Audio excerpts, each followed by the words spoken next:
Fala pessoal, tudo bem? Sejam bem-vindos a esse vídeo aqui no nosso canal no YouTube. Pessoal, hoje a gente vai resolver uma questão em um novo projeto que eu quero começar aqui, da gente resolver uma questão por dia até o dia da nossa prova, da nossa tão esperada prova do concurso do Ministério Público da União, do nosso tão esperado concurso do Ministério Público da União. Então hoje o objetivo é começar esse projeto, eu vou deixar uma playlist aqui para você ir assistindo aula por aula, porque aí na questão a gente vai dissecando ela e ao mesmo tempo aprendendo legislação aplicada ao MPU, tá, pessoal? Quero convidar você a conhecer o meu curso de legislação aplicada ao MPU com Adriel Gael. Vocês sabem da minha experiência, da minha expertise. Eu sou servidor há 11 anos do Ministério Público da União. Fui durante 5 anos diretor executivo, diretor-presidente do nosso sindicato, o SIG-MPU. Fiquei em Brasília, lotado lá, né, cedido para o sindicato, durante 5 anos, tendo audiência, reuniões, e lutando pelos interesses dos servidores do Ministério Público da União, do Conselho Nacional do Ministério Público e da Escola, né, do Ministério Público da União, da SMPU, da Escola Superior. E aí, pessoal, eu sempre tenho dito aqui que não menospreze o curso de legislação aplicada ao IPU, tá? A FGV costuma cobrar um pouco mais de legislação específica, é isso que alguns professores têm dito aí da matéria, tá? Que pode vir um pouco mais de cobrança de legislação específica e o curso está pronto aqui na plataforma Hotmart com os 2 primeiros módulos prontinhos, tá? O primeiro módulo aqui tem 2 aulas aqui que você consegue assistir, tá? A aula de apresentação e tal, e a aula 1. E aqui, pessoal, a gente vai no módulo 2, né? Tá todo prontinho aqui, ó. Tem aqui 13 aulas para você já assistir. E o módulo 2 aqui você tem toda a parte que vai cair relacionada à CNMP. O módulo 3, que é a lei orgânica do MPU, tá? Do Ministério Público da União, a lei complementar 75 de 93, ela está ficando pronta. Eu estou terminando de gravar para soltar aqui na plataforma para vocês, tá? Então, estude com quem mais entende hoje do Ministério Público da União, que sem dúvida, pessoal, a experiência que eu tenho, todo esse know-how de já ser servidor há 11 anos, de estar aí à frente do sindicato durante 5 anos que eu fiquei lá em Brasília, de 2019 até 2024, vai fazer com que você aprenda muito com os cases que eu vou trazendo aqui para vocês. E o objetivo de hoje é a gente responder aqui, pessoal, uma questão de legislação aplicada ao MPU, tá? Essa questão, pessoal, eu elaborei aqui, elaborei não, peguei, ela é uma questão da FGV, então a gente vai começar resolver questões da banca que vai organizar o nosso concurso, né? Então, quem disse que FGV não tem questões, né? FGV tem sim muitas questões de legislação aplicada ao MPU e a gente vai aqui detonando a FGV, que é para a gente chegar lá bem competitivo, tá? Então, pessoal, essa questão, ela caiu em direito constitucional, obviamente, tá? Ela caiu ali na parte de garantias e vedações do Ministério Público, tá vendo? E caiu no concurso do MP do Rio de Janeiro, do Ministério Público do Rio de Janeiro, tá? Então, vamos lá responder a nossa questãozinha. Pessoal, o chefe do Poder Executivo encaminhou um projeto de lei ao Poder Legislativo, concedendo ajuste de vencimentos a todos os servidores vinculados à administração pública direta e indireta. Primeira informação.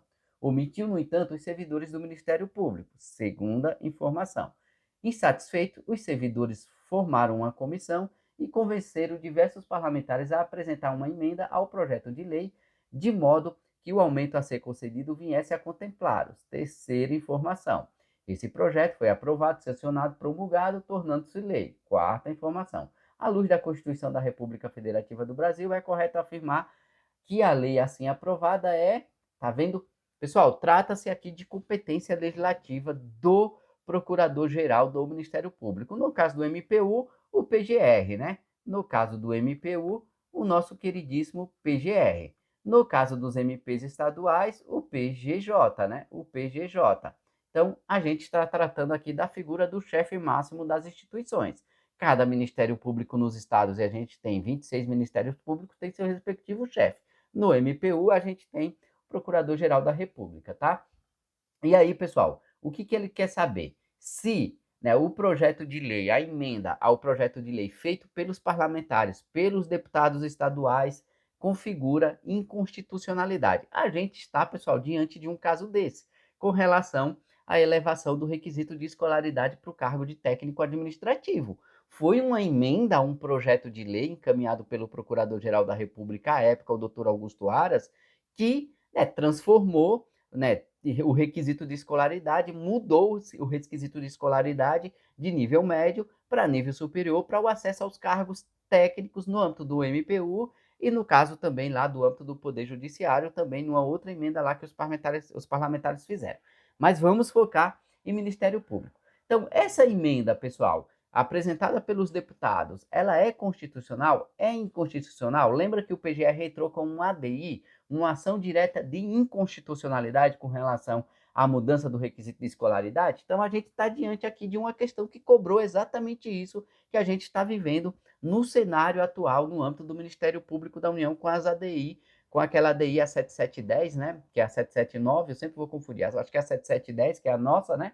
Então, vamos lá. O projeto, a emenda, ela é constitucional porque são de iniciativa do chefe do Poder Executivo os projetos de lei que disponha sobre o reajuste de vencimento dos servidores públicos, tá? Ela é constitucional? Uma informação aqui. B, inconstitucional porque somente o Ministério Público poderia ter proposto ao Poder Legislativo o reajuste do vencimento dos seus servidores.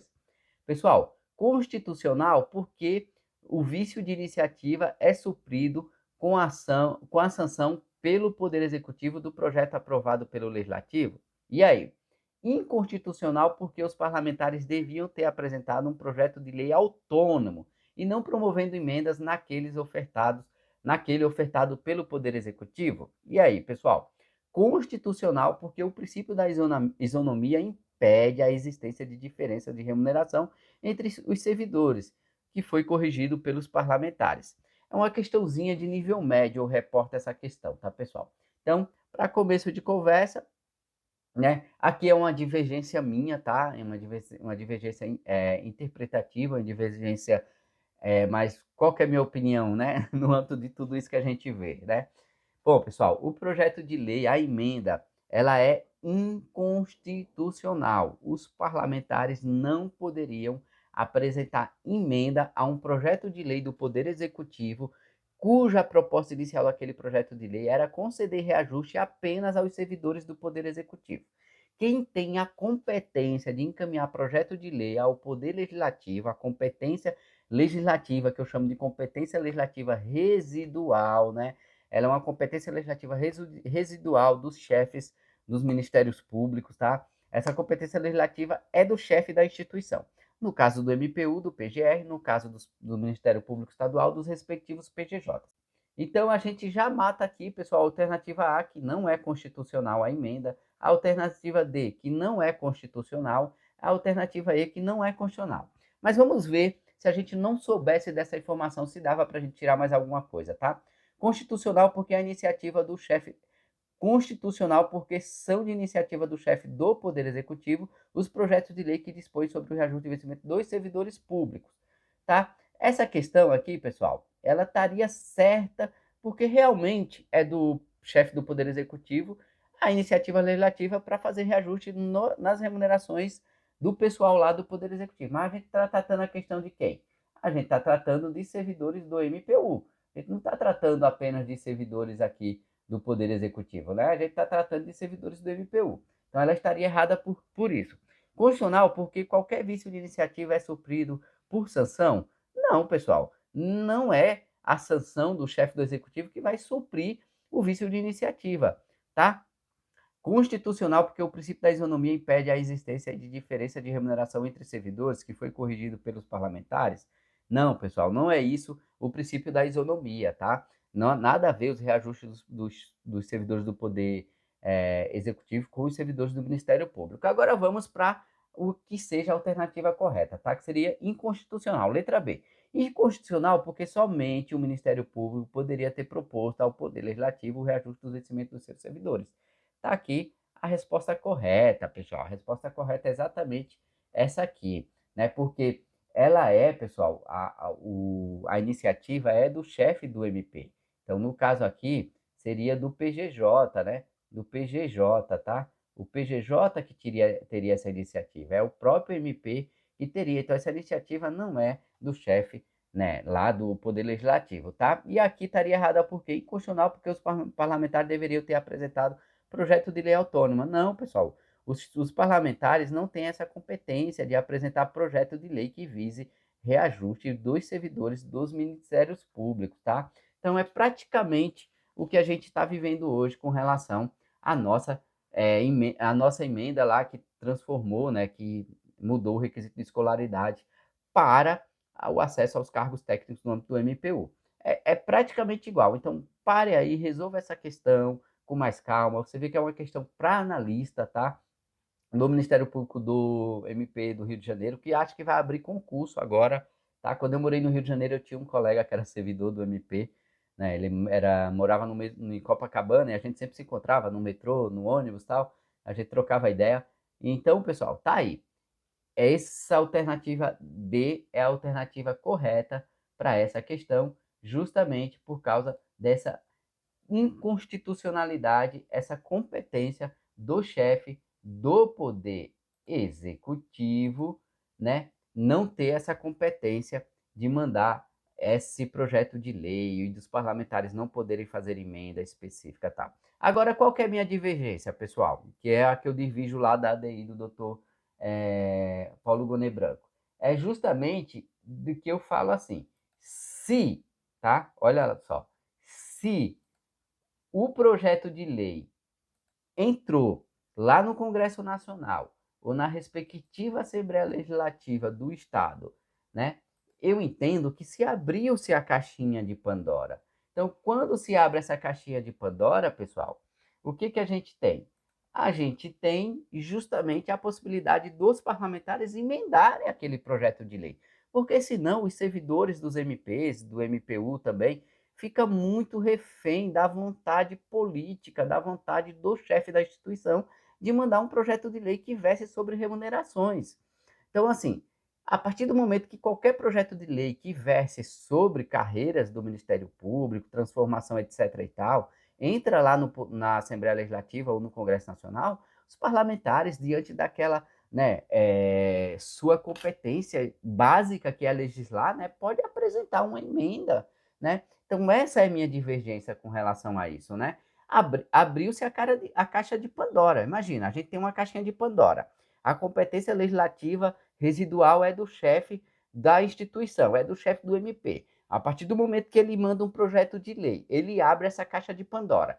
Quando ele abre, pessoal, está lá no Congresso, está lá na Assembleia, os parlamentares vão exercer o papel para os quais eles foram eleitos, que é legislar, que é fazer emenda a projeto de lei, sejam emendas supressivas, sejam emendas restritivas, né? Para poder aquele projeto de lei sair da casa competente para isso, do poder competente para isso, com um texto melhor. E aí tira também a nossa liberdade de lutar por melhorias, né? Imagina, se a nossa oportunidade de lutar por melhor remuneração, por uma situação de redução de carga horária, etc. e tal, é quando o PGR manda um projeto de lei e aí a gente só vai poder fazer isso quando ele manda, diante da sua vontade, um projeto de lei específico, né? Então a gente fica muito amarrada e eu acho que também, né, fere aí o princípio da independência dos poderes, né? Então, se o Poder Legislativo não pode fazer emendas num projeto de lei que vem da PGR, que encaminha relacionado à vida funcional dos servidores, seja extinção de cargo, transformação, né, aumento de remuneração. Porque você imagina, pessoal, vai que o PGR resolveu mandar um projeto de lei fazendo reajuste nas nossas remunerações e ele mande um percentual que a gente entende não ser o suficiente. E a gente, com estudos, mostra que o orçamento do Ministério Público da União, né, está sendo mais atrelado a benefícios, a benesses, a penduricalho dos membros, e a gente consiga, dentro do Poder Legislativo, aumentar esse percentual. Seria inconstitucional? Não, né, pessoal? Então, essa é minha divergência. Então, há uma divergência aqui que eu acho que o entendimento está equivocado com relação a essa competência fechada do PGR ou do GJ montar esse projeto de lei com relação a reajuste de servidores ou a transformação de cargos ou extinção de cargos. Qualquer projeto de lei tem que sofrer, pode sofrer emenda do Poder Legislativo. Para isso que os parlamentares são eleitos. Então, esse é um entendimento divergente que eu tenho. Gostou do vídeo de hoje? Gostou da resoluçãozinha das questões de hoje? Dessa questãozinha de hoje, da FGV? Deixa o like maroto aí no vídeo. Deixa aqui nos comentários o que você acha. E vamos juntos nessa caminhada. Juntos até depois da posse.